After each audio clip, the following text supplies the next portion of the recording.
بسم اللہ الرحمن الرحیم السلام علیکم ورحمۃ اللہ وبرکاتہ۔ ناظرین کرام، ایران نے ایٹم بم بنانے کی طرف سفر تیز کر دیا ہے۔ آج کی بڑی خبر ہے کہ امریکہ اور اسرائیل کے ایران پر 12 روزہ حملے کے بعد ایران نے بڑا قدم اٹھایا ہے اور ایران نے اپنے آپ کو آزاد کرنا شروع کر دیا ہے۔ چنانچہ خبر یہ ہے کہ ایران کے صدر مسعود پزشکیان نے ایک آرڈر دیا ہے، ایک قانون پر دستخط کیے ہیں جس کے تحت عالمی جوہری توانائی ایجنسی کے ساتھ تعاون اور کام کرنے کو ختم کر دیا ہے۔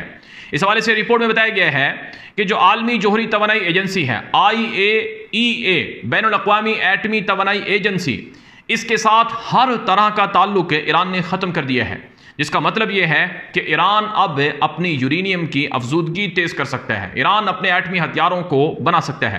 اس حوالے سے جو معاہدہ تھا عالمی جوہری توانائی ایجنسی کے ساتھ، جس کے تحت عالمی جوہری توانائی ایجنسی کیمرے لگا کر ایران کی جوہری تنصیبات کو ریکارڈ کرتی تھی اور عالمی جوہری توانائی ایجنسی کا کوئی آفیسر جا کر انسپیکشن یا وہاں پر جا کر سرچ کرتا تھا اور مکمل معلومات IAEA نامی جو ادارہ ہے عالمی جوہری توانائی ایجنسی کا، اس کو ایران کی طرف سے دی جاتی تھی۔ اب ایران آزاد ہو گیا ہے، اب ایران کو کوئی پوچھ نہیں سکتا ہے۔ چنانچہ ایران نے یہ معاہدہ ختم کر کے امریکہ اور اسرائیل کے منہ پر زوردار تھپڑ مارا ہے۔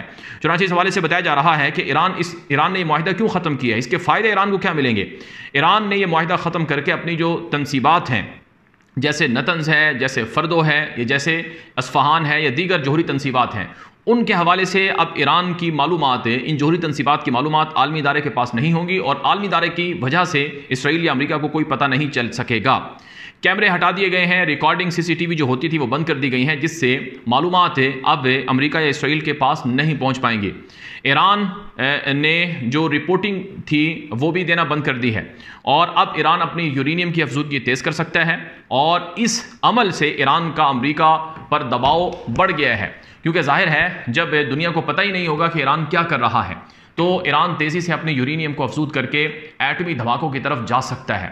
تو یہ عمل جو ہے ایران کا ایک ایسی موو ہے، یہ ایک ایسا اقدام ہے جس کی وجہ سے امریکہ خود پریشان ہو گیا ہے۔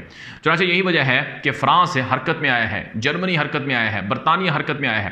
فرانس کے صدر نے رابطہ کیا ایرانی صدر سے کہ آپ عالمی جوہری توانائی ایجنسی سے تعاون ختم نہ کریں، اور اسی طرح سے فرانس کے صدر نے روسی صدر کو بھی کہا کہ آپ اسرائیل پر پریشر ڈالیں، آپ ایران پر پریشر ڈالیں کہ وہ عالمی جوہری توانائی ایجنسی سے تعلقات ختم نہ کریں۔ اور امریکہ اور باقی ممالک بھی ایران کو پریشرائز کر رہے ہیں کہ وہ IAEA نامی جو ادارہ ہے اس کے ساتھ تعاون کو سسپینڈ نہ کریں۔ بہرحال ایران یہ کہتا ہے کہ یہ ہماری خود مختاری کی طرف بڑھنے کا ایک پہلا عمل ہے اور آگے ہم چل کر بہت سے اور اقدام کریں گے۔ اب یہ جو عمل ایران نے کیا ہے اس کا نقصان کیا ہوگا؟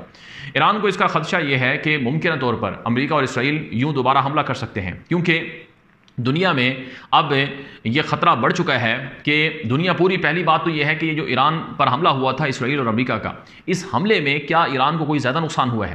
میرے سامنے آج ہے امریکی میگزین فورن پالیسی کی یہ رپورٹ ہے، آپ یہ فورن پالیسی کی یہ رپورٹ دیکھ سکتے ہیں۔ فورن پالیسی میگزین نے جو رپورٹ لکھا ہے اس کے اندر یہ بات کہی گئی ہے کہ امریکہ نے اور اسرائیل نے محنت تو بہت کی ہے، محنت کرنے کے باوجود ان کی محنت کا نتیجہ نہیں نکلا ہے۔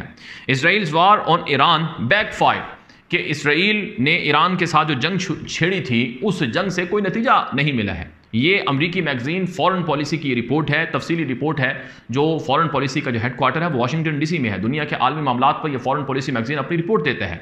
تو اب دنیا کے CNN رپورٹ کر چکا ہے، نیو یارک ٹائمز رپورٹ کر چکا ہے، وال اسٹریٹ جرنل، واشنگٹن پوسٹ اور یہ رپورٹ کر چکے ہیں کہ جو ایران کا جوہری پروگرام ہے وہ مکمل ختم نہیں ہوا ہے، اور اسرائیلی میڈیا اور اسرائیلی فوجی حکام تک یہ تسلیم کرتے ہیں کہ ان کا پروگرام مکمل ختم نہیں ہوا ہے۔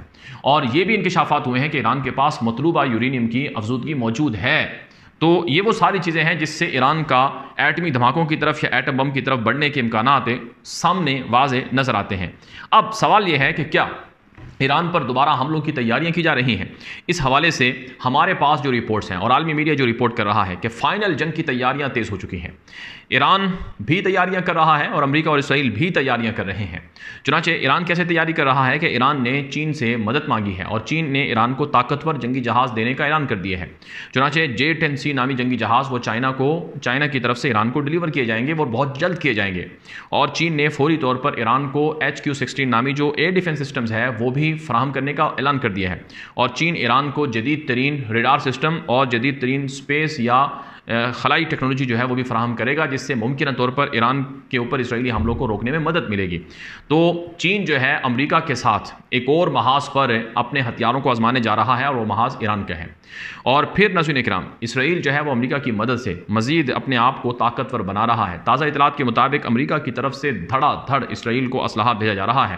حالیہ ریسنٹلی ایک معاہدہ اپروو ہوا ہے جس میں $510 ملین کا اسلحہ، جس میں خطرناک زمین کو پھاڑنے والے بم شامل ہیں، وہ امریکہ کی طرف سے اسرائیل کو دیے جائیں گے۔ اور ابھی جو امریکی صدر نے نیتن یاہو کو بلایا ہے واشنگٹن، جو 7 جولائی کو ان کی منڈے کو ملاقات ہو رہی ہے، اس ملاقات میں بھی ایران کے خلاف مستقبل کی جنگ کی حوالے سے تیاریاں اور منصوبوں پر بات چیت ہوگی۔ تو ایران کی اور اسرائیل کی جنگ 12 دن تک چلی، پھر عارضی جنگ بندی ہوئی ہے، لیکن یہ جنگ مستقل طور پر نہیں رکی ہے۔ اسی وجہ سے ایران میں بھی ابھی تک احتیاطی تدابیر اختیار کی جا رہی ہیں۔ ایسے میں ناظرین کرام، ایران اور اسرائیل دونوں اپنے جاسوسوں اور اپنے ایجنٹوں کے ذریعے سے پس پردہ جنگ چھڑے ہوئے ہیں۔ چنانچہ آج خبر آئی ہے کہ ایران کے جاسوس اسرائیل میں بہت زیادہ ہو چکے ہیں، اور 2 ایسے جاسوس ایران کے اسرائیل نے پکڑے ہیں جو حساس ترین معلومات ایران کو پہنچا چکے تھے۔ جی ہاں، یہ 2 جاسوس جو ہیں یہ میاں بیوی تھے، یعنی یہ اسرائیلی شہری تھے اور یہ میاں بیوی تھے، اور ان کی عمریں 29 سے 31 سال بتائی گئی ہیں، 29 اور 31 سال۔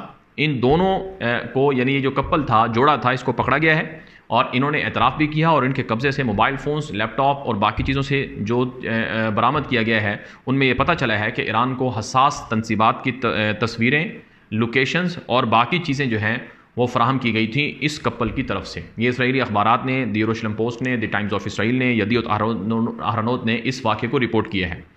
اب یہ پہلا واقعہ نہیں ہے کہ اسرائیل کے اندر ایرانی جاسوس پکڑے گئے ہوں، بلکہ اس سے پہلے بھی کئی مرتبہ پچھلے 2 مہینوں میں درجنوں جاسوس جو ہیں وہ ایران کے اندر اسرائیلی پکڑے گئے ہیں، اور اسرائیل کے اندر ایرانی پکڑے گئے ہیں۔ اب ایران میں جو جاسوس ہیں اسرائیل کے پکڑے جاتے ہیں موساد سے وابستہ، وہ ایرانی ہوتے ہیں، اور اسرائیل میں جو جاسوس ایران کے پکڑے جاتے ہیں وہ اسرائیلی ہوتے ہیں۔ یعنی جاسوسوں کے ذریعے سے دونوں ملک ایک دوسرے کے خلاف پس پردہ بیہائنڈ دا سین بہت بڑی گیم کھیل رہے ہیں۔ اب ایران کے اندر جو اسرائیلی خفیہ ایجنسی موساد ہے، اس کی جو کارروائیاں ہوئی ہیں وہ بڑی خطرناک ہوئی ہیں۔ آپ نے دیکھا ہوگا کہ ایران میں جو پہلے دن حملہ ہوا تھا، اس میں ان کے بڑے بڑے جو ٹاپ ملٹری کمانڈر تھے، جرنیل تھے، وہ مارے گئے تھے، جن میں محمد باقری جو ایران کے آرمی چیف تھے، تمام مسلح افواج کے سربراہ تھے، وہ مارے گئے تھے۔ جنرل حسین سلامی جو IRGC یعنی جو ایران کی سپاہی پاسداران ہے اس کے کمانڈر تھے، وہ مارے گئے تھے، اور باقی کمانڈر اور سائنسدان پہلے دن جو مارے گئے تھے وہ ساری کے ساری اسرائیلی خفیہ ایجنسی موساد کی کارروائیوں میں ہوا تھا۔ اور باقاعدہ موساد ایجنسی نے اعتراف کیا تھا کہ ہم نے ایران کے اندر رہ کر کارروائیاں کی ہیں۔ اور اس وقت میں آپ کو بتا دوں ایران کے اندر سے کہ ایران میں جاسوسوں کے خلاف کریک ڈاؤن کیا جا رہا ہے، اور ایران کے اندر بڑی تعداد میں جاسوس پکڑے گئے ہیں، جن کی تعداد کم سے کم بھی 5000 کے قریب ہے۔ اور ان جاسوسوں نے اعتراف کیا ہے، اور ان کے قبضے سے ڈرون، طیارے، مختلف طرح کی جو سیٹلائٹ فونز تھے وہ پکڑے گئے ہیں، اور ان کے قبضے سے مختلف طرح کا جو اکوپمنٹ ہے وہ پکڑا گیا ہے۔ یہاں تک کہ جو امریکی امیر ترین آدمی ہیں ایلون مسک، اس کی جو کمپنی ہے سٹار لنک، اس کے ساتھ خفیہ طور پر جو سیٹلائٹ فونز تھے وہ پکڑے گئے ہیں۔ تو بڑی جاسوسوں کے خلاف کریک ڈاؤن جو ہے وہ ایران کے اندر کیا گیا ہے، اور موساد ایجنسی آج بھی یہ کہہ رہی ہے کہ ہم ایران کے اندر سب کچھ جانتے ہیں، اور ہماری کارروائیاں اور ہمارا کھیل چل رہا ہے۔ تو پس پردہ جو لڑائی ہے وہ اب بھی چل رہی ہے، اور ظاہراً جو ہے وہ بھی عملاً جو تیاریاں ہیں وہ بھی دیکھنے کو مل رہی۔